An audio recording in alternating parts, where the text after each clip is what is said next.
नमस्ते विद्यार्थियों, मेरे YouTube चैनल पर आप सभी का हार्दिक स्वागत करता हूं। आज के इस वीडियो में हम पढ़ेंगे जयशंकर प्रसाद के बारे में। छायावाद के प्रमुख कवि, छायावाद के जनक जयशंकर प्रसाद बहुत खास अध्याय है अपने लिए। तो बात करें जयशंकर प्रसाद कवि का जन्म कब हुआ। 1889 में सुगनी साहू परिवार में इनका जन्म हुआ था और 1937 में इनका निधन हुआ था। तो भी पूछा जाता है विद्यार्थियों, तो अवश्य याद करें। जयशंकर प्रसाद खास है, छायावाद के जनक है ये। इनके पिता देवी प्रसाद, घर पे इन्होंने अध्ययन किया, फारसी, संस्कृत, हिंदी भाषा इन्होंने सीखी एवं बहुत सारे काव्य रचनाएं इन्होंने लिखी। काव्य संग्रह, लहर, आंसू, झरना, प्रेमपति, करुणालय। इसके अलावा कामायनी इनका एक बहुत प्रसिद्ध महाकाव्य है, 1935 में लिखा इन्होंने। कालजयी रचना थी ये इनकी। बहुत सारे नाटक इन्होंने लिखे जिसमें दुर्श्रावणी, चंद्रगुप्त, स्कंदगुप्त वगैरह।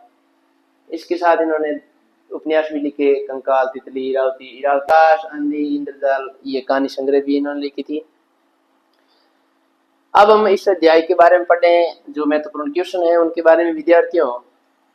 तो मैं आपको बताऊं कि सबसे पहला क्वेश्चन है, 12 क्वेश्चन आएंगे वैसे देखे तो पहला क्वेश्चन विद्यार्थियों अपने है कि जयशंकर प्रसाद का जन्म कब हुआ था। तो ये अभी हमने चर्चा की 1889 में। प्रसाद जी किस युग के जनक और प्रतिनिधि कवि है। तो ये छायावाद के प्रतिनिधि और जनक माने जाते हैं। कवि आत्मकथा लिखने से क्यों बचना चाहता है। तो इसका उत्तर होगा कि कवि अपनी दुर्बलता और कमजोरियों को छुपाना चाहते थे, किसी को बताना नहीं चाहते थे, जिससे कि खुद की ही प्रतिष्ठा और इज्जत पर दांव लग रहा था।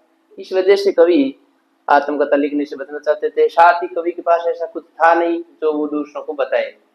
तो ये उत्तर इसका आपको लिखना है। स्मृति का पाठ्य बनाने से कवि का क्या आशय है। तो स्मृति के पाठ्य का मतलब है रास्ते में जो भोजन होता है वो व्यक्ति के लिए एक सहारा और संबल होता है। उसी प्रकार से कवि के लिए स्मृति का पाठ है, उसकी जो पुरानी यादें और स्मृतियां हैं उसको स्मृति का पाठ कहा गया है। आत्मकथा कविता कब प्रकाशित हुई। आत्मकथ्य तो 1932 में ये प्रकाशित हुई थी विद्यार्थी। कविता का मूल भाव विद्यार्थियों, तो मूल भाव आप इसको लिखना है कि कवि ने यहाँ पर जीवन के यथार्थ और जो कमियां है उसका चित्रण करने की कोशिश की है। साथ ही साथ एक खास व्यक्ति होते हुए भी अपने सामान्य व्यक्तित्व को इसमें प्रस्तुत किया है। ये इसका मूल भाव लिखना है। उज्जवल गाथा कैसे गाऊं। कवि की उज्जवल गाथा कौन सी है। तो अपनी प्रिया के साथ बिताए हुए मधुर चांदनी रातों की जो यादें हैं वो कवि के लिए उज्जवल गाथा है।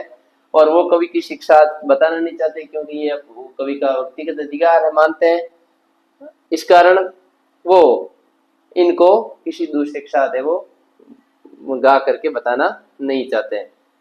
मधुप किसका पर्यायवाची है। भौरा, भौरे का पर्यायवाची है विद्यार्थियों, ये आपको ध्यान रखना है। यानी इसमें देख लें उज्जवल गाथा कैसे गाऊं। तो अपनी प्रिया के साथ बिताई हुई जो रातें हैं, मधुर रातें, उनकी यादों को कवि किसी के साथ बताना नहीं चाहते। और वैसे भी किसी की व्यक्तिगत बातों को दूसरों को नहीं बताना चाहिए, वो खुद का अधिकार होता है। तो उसी के बारे में कवि ने कहा है कि उज्जवल गाथा कैसे गाऊं। स्मृति पाठ्य से क्या आशय है। तो यादों का सहारा, इस शब्द का अर्थ क्या है।